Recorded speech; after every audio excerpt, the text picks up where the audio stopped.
So as the Middle East crisis worsens and Israel launches fresh attacks both on Iran and Lebanon, we are now joined by Professor Jeffrey Sachs, Columbia University professor, and one of the foremost commentators who joins us from the United States. Professor, welcome. Good to be with you. Thank you. Thank you, sir. Professor Sachs, US President Donald Trump said that the United States launched military action against Iran because it represented the last best chance to stop what he described was Tehran's pursuit of nuclear weapons and its backing of armed groups across West Asia. In your view, sir, was there really an imminent threat to the US that warranted such military action, threat to the US or Israel? Of course not. This is a premeditated strike that has its roots 30 years of Israeli pressure. This was nothing about an imminent threat. This was in the middle of negotiations that were proceeding to reestablish an agreement that the United States had ripped up in 2018 regarding Iran's nuclear program. Everything that is being said is a lie. Not surprisingly, the United States government lies for a living. But there was no imminent threat whatsoever. Iran was under a decree of its supreme leader that Israel and the United States murdered that prevented a nuclear weapon in any event on religious grounds. But more than that, Iran did not want a nuclear weapon. It had agreed in 2015 to the Joint Comprehensive Plan of Action to put Iran under strict UN supervision. Iran abided by the agreement. The United States and Israel destroyed the agreement. This is a plan for US control over the Middle East and for Israeli hegemony militarily in the Middle East. It's nothing other than that. That's a very big statement you're making, sir, that US planned this, Israel planned this, and it's for hegemony in West Asia. Because President Trump has indicated that the US has virtually unlimited supply of weapons to fight wars forever and successfully. Does this indicate that this conflict is not, as is being said, perhaps to last for another 4 weeks or 5 weeks and could be a prolonged regional war? This is a very dangerous situation that could become World War III. Yesterday, Netanyahu, who is another psychopath in my view, I have to say it very clearly because people need to understand what is happening, said that this is the culmination of 40 years' dream of his. That's what I've been saying for years, that Israel is prodding the United States into open war because Israel wants hegemony in the Middle East. The United States wants global hegemony. So that's what the partnership is about. The idea that the United States can sustain this forever is also a fantasy. Everybody is saying whatever they want to say, but Donald Trump, unfortunately, is a deep and chronic liar and very dangerous because the combination of Trump and Netanyahu have set the fuse for World War III. This is disgusting, premeditated, dangerous for everybody, dangerous for India, dangerous for the world. I'll come to India in just a moment and what it means for energy security of India, Southeast Asia, and this part of the world. But in the United States, sir, is there a disconnect on the aims and objectives of this war between, let's say, the White House, the State Department, and the Pentagon, given the comments of President Trump, Secretary Marco Rubio, and Secretary of War Pete Hegseth? There's not a deep disconnect among those groups. They are in confusion because they lie and they don't have their narrative straight. But the disconnect is between our military security state, which runs the United States, and the American people. That's the disconnect. There is overwhelming opposition in the United States by the people to this action. Roughly 3/4 of the American people are against it. 1/4 are for it. They don't have a story because they're lying all the time. Even Marco Rubio said yesterday, well, we had to act because Israel was acting and we knew there would be retaliation. Yes. This is so bizarre, what they say. When you have gangsters that are making things up, they cannot coordinate their stories properly. But basically, this is a long, premeditated war. It took a lot to get all of this military power into the region. So this is not something that just happens in a day or two. This is long planned. And as Netanyahu said, this is his dream for 40 years. And Yes. I've watched it close up. Israel has been trying to provoke this war for decades. And is there an apprehension, Professor Sachs, this could actually go the Afghanistan way or the Iraq way, and then America will have to put boots on ground and decades of deployment, unless, in your view, is that the ultimate goal, to remain in that region, to have boots on ground in the region?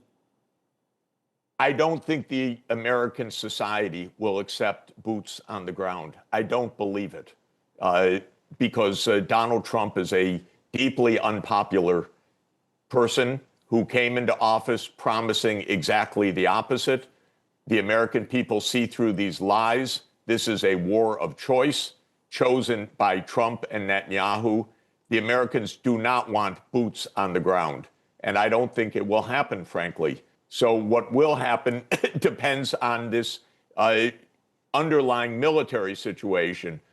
Does the U.S. And Israel have the interceptors to, do they have the interceptors to protect the region? Will Iran run out first? Will the bombing by the United States and Israel on Iran stop Iran's retaliation? These are military questions in the next weeks that will determine the situation. Boots on the ground, Trump will not do that except if there is martial law in the United States, and I don't think that that is going to happen.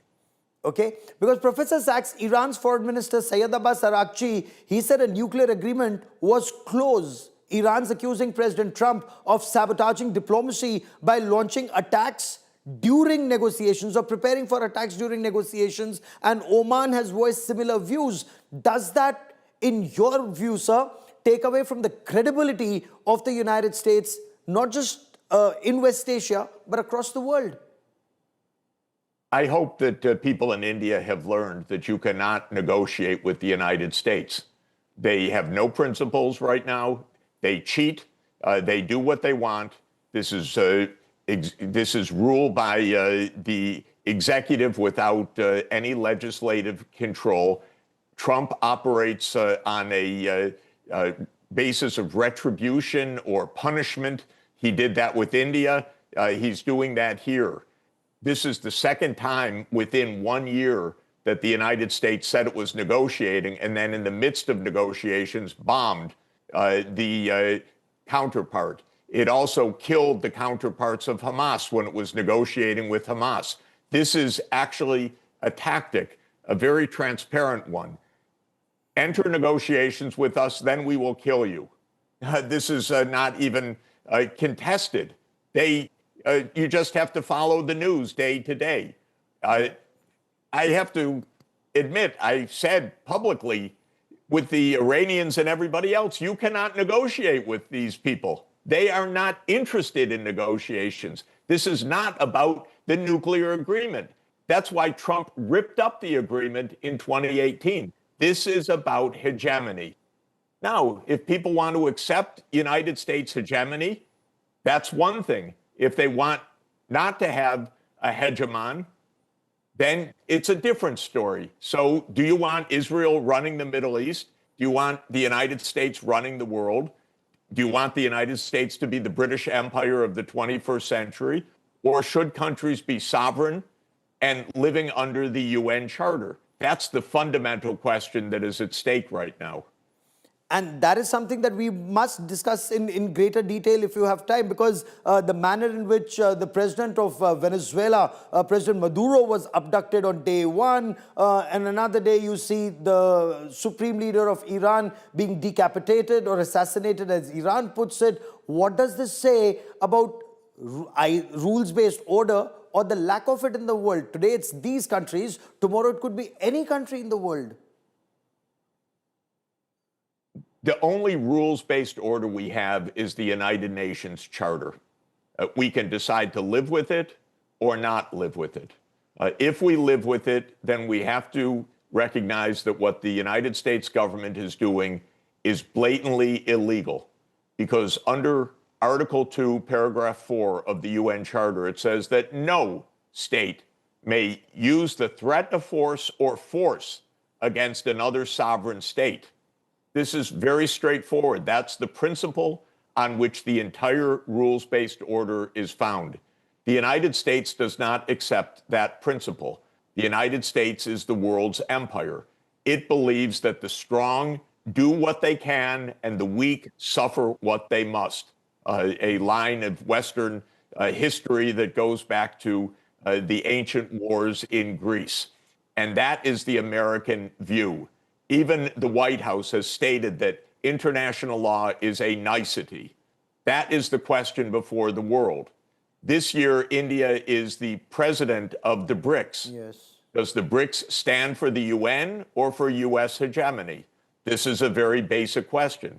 But the United States believes it can kidnap presidents, it can kill leaders, it can invade when it wants, it can call aggression self-defense, and it believes it can get away with it. Now, I have to admit, it gets away with a lot, because countries that have U.S. military bases in them are generally vassal states of the United States. And the U.S. has military bases in around 80 countries in the world. So let's talk about, yes, let's talk about some of those countries in West Asia right now. Because since the United States and Israel began striking Iran, the Islamic Republic retaliated with ballistic missiles and drones in what is as of now being described as over 25 waves of attacks targeting not just Israel, but also Saudi Arabia, Bahrain, Qatar, United Arab Emirates, Kuwait, Iraq. What is your reading of Iran's strategy of targeting countries in the region and expanding the arc of war? Are they hoping this would lead to these countries protesting, saying their economies are getting impacted, put a stop to it? Or will they gang up with the United States and isolate Iran even further? Well, it's a tragedy what's happening, but just to be precise, what they are doing is targeting the military bases of the United States. And this is very interesting. Think about it.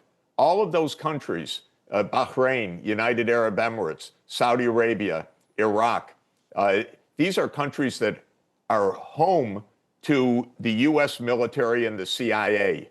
That's what's happening right now. So Iran is retaliating against an Israel-US attack by attacking the US CIA bases in the Middle East. Now, this is extraordinarily complicated because will the Middle East countries side with Israel and with the United States in this attack? Maybe the governments will, because maybe the governments are all afraid of being overthrown by the United States or afraid of the CIA. My advice to any government is do not host a U.S. military base, because you will be a vassal of the United States if you do. My advice to India is do not join the Quad. India doesn't want another empire ruling over it. It had an empire. It didn't like it. It was not satisfactory. India is an independent country. It should not join a U.S. military alliance. But I tell you, just like the United States believes that it controls and owns the Middle East, it believes that it will dominate India's politics because it will get India on side against China. It's playing games everywhere. It's trying to divide the world and get countries to side with it by saying you are threatened by the other side. It's an old strategy. It's a Roman imperial strategy. In Latin, divide et impera, divide and conquer. And that's what the United States is trying to do. Well, India suffered, as you well know, Professor, divide and rule of the British. Hopefully, the very important lessons have been learned post 1947. But Professor Sachs, in your view, will this war last as long as Iran has those rockets and missiles and drones, or will US and Israel carpet bombing force the regime to surrender, or perhaps, as the Americans hope, the leadership hopes, embolden the people to take to the streets and overthrow the regime? What's your reading, sir? Well, again, I don't have a crystal ball, but the idea that people will take to the streets and replace the regime seems to me an utter fantasy. The idea that 2 or 3 weeks of carpet bombing a vast country, roughly the size of Western Europe, rugged, mountainous, brings it to its knees, seems to run against every lesson of modern warfare. So, no, I don't believe that a few weeks of bombing, as brutal as it is, as many schoolgirls as will be killed, Tragic, I yes. don't believe that that will bring Iran to its knees, no. And the Islamic Revolutionary Guard Corps, they said that the Strait of Hormuz is closed for shipping traffic. They warned any vessel attempting to pass through these strategic waterways would be set on fire. What does this mean for global shipping, for energy and economy? I think it is, of course, a very profound shock to the world economy, to India, to Southeast Asia, to China. It is likely to raise oil prices above $100 a barrel. I believe that this is credible. The Straits of Hormuz is a very narrow passage. It is effectively under the control of Iranian guns. I don't think the United States and Israel, or the Arab countries for that matter, can clear the way of the Straits of Hormuz. I don't think that the insurers and the shippers are going to be passing tankers through the Straits of Hormuz. So my guess is that this is for real, that if it lasts many weeks or even months, it will have a very significant effect on the world economy, a very negative one, and that it will be Europe, India, and China that will pay the highest price. And US Secretary of State Marco Rubio saying that the hardest hits on Iran are yet to come. He's added that he wouldn't want to give away details of their tactical efforts. Does this indicate that this is just the initial phase of the war? So the worst phase of the war is yet to come? Or do you see a ray of hope that perhaps behind the scenes there could be some dialogue, some diplomacy, some way to come back to the talks table? There won't be a return to talks, because to talk with the United States is to be killed. But there could be a stop to the fighting. I think that the BRICS should play the leading role in this. This will not come because the United States scares Iran. If the Arab countries make the mistake, which they are making, by the way, of falling under the U.S. Umbrella, then they will face continuing pounding. What is needed is a bigger picture to understand that what has happened is a U.S. attempt at hegemony. It's quite an advanced and explicit one, that this is not in the interest of the world, that the United States and Israel need to stand down, that Israel needs to stop wars all over the Middle East. I know that Prime Minister Modi was just in Israel, but the point is, Israel is a violent, expansionist, regional country that aims at regional military hegemony through its monopoly of nuclear weapons in the Middle East. This is a reckless policy. Israel should learn to live within its own borders, and that would make the world a lot safer.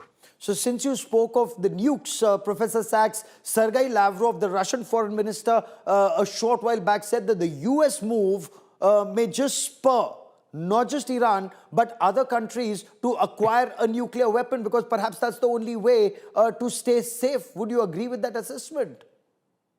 When countries have given up nuclear weapons or given up nuclear weapons programs like Libya did, the United States tends to kill the leader that does it and give up. Iran did not want nuclear weapons. The supreme leader, Ali Khamenei, said repeatedly in a religious sense, this is against Shia Islam. The United States just killed the religious leader that for decades held back Iran from developing nuclear weapons. We don't know what this means, but it's odd to kill the religious leader that is the one that is restraining the development of nuclear weapons. But that is the twisted approach of the United States and Israel. And Professor Sachs, your assessment of Europe's role in this conflict. President Trump has hit out at the British Prime Minister Keir Starmer for not letting them use the Diego Garcia base. But France, as of now, is sending an aircraft carrier strike group, according to reports. Spain is reluctant. They don't want their bases to be used. How do you see Europe reacting and the impact on Europe? The impact on Europe is very negative. Europe just keeps getting pummeled. Everything that happens is adverse to Europe, whether in Ukraine, whether the U.S. threats against Greenland, now this war in the Middle East. Europe is very poorly led. Why is that? Because Europe essentially is a vassal region of the United States. It's almost entirely occupied by the U.S. military and CIA, and governments in Europe do not have any ability, it seems, to speak truthfully. So they have all come out, except for Spain, in favor of the U.S. Attacks, which have opened up this new war.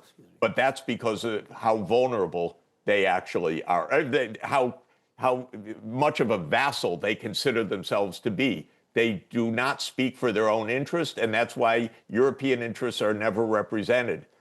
France is a little bit different. France is a former and still wannabe imperial power.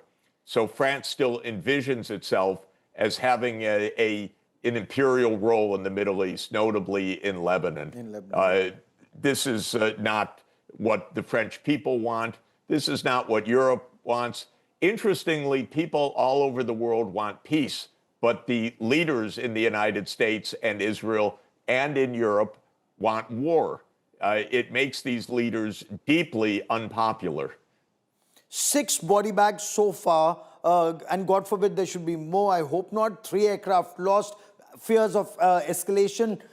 In your view, sir, Americans, will they favor Trump? Should there be a prolonged war? Will that make President Trump even more unpopular post challenges in midterm?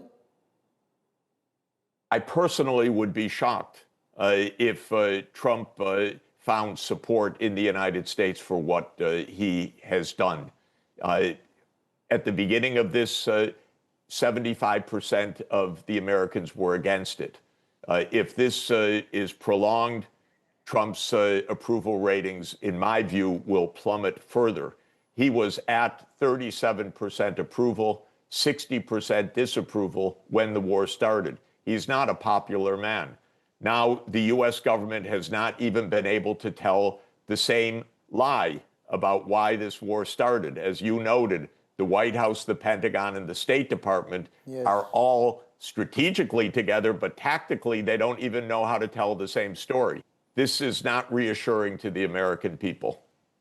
Indeed, it isn't. But what would this mean? Should there be a prolonged war for places like Dubai, for places like Abu Dhabi, or for Saudi Arabia? Because Dubai, Abu Dhabi, they pride themselves in being as an oasis of peace, a place for investment, people to holiday. But you know, with anti-missile defense shields getting activated, there is unhappiness, if not panic. Yes, this already has done grave damage to the United Arab Emirates. It's not something quickly to repair. How can this be the safe haven if it is so easily attacked? These are luxury hotels that have been hit by drones as well as military bases. But this was the place supposedly to come park your money, to be safe, to be on holiday. The airport was hit. I think that this is an extraordinary miscalculation by the United Arab Emirates, by the way, because it had sided with Israel. And in the Abraham Accord, something I found rather shocking under the circumstances of Israel committing genocide in Gaza. But it made that calculation. Now it's hoping that this war will succeed on its behalf, and this reputational damage will quickly be removed. But it's a very, very big blow to a region that says we are the safe haven. It's not a safe haven. This is an old adage of Henry Kissinger that to be an enemy of the United States is dangerous, but to be a friend is fatal. And this is what the Arab countries are learning right now. Oh, absolutely. But before I let you go, sir, if President Trump says that his aim is to ensure that a radical Islamist state does not have a nuclear weapon, and he means Iran, he's friends with Pakistan, which again is a radical Islamist state and has a nuclear weapon. So it doesn't seem to add up, Trump's policies. There's no principle. There's no consistency. There's no honesty day to day. There's no underlying logic except the American view of power. It wants power everywhere. It thinks that it controls India because it thinks that in the Quad, it can convince India, you side with us because China's your enemy. This is the old trick. This is what the United States tries to do in every region. But the United States does not operate on principle, I'm sorry to say. That's why the world is so dangerous and aflame right now. We have the principles. It's called the UN Charter. The BRICS should defend the UN Charter. Do you see an off-ramp anywhere in this? Do you see this conflict escalate in the days and weeks ahead? What is a way that a solution may be found? Any glimmer of hope? The glimmer of hope is the United States says, this does not work. This makes no sense. We go home. The fighting will stop. So no glimmer of hope. But no, I didn't say that. I said that the United States could be intelligent. You could say that's no glimmer of hope, but there are intelligent people in the United States. They're just not sitting in the White House right now. I will let that be the last word on this part of the show. Professor Jeffrey Sachs, so as always, it's such a treat to hear you, to talk to you, and hope to have you back on the show once again and soon. Wonderful.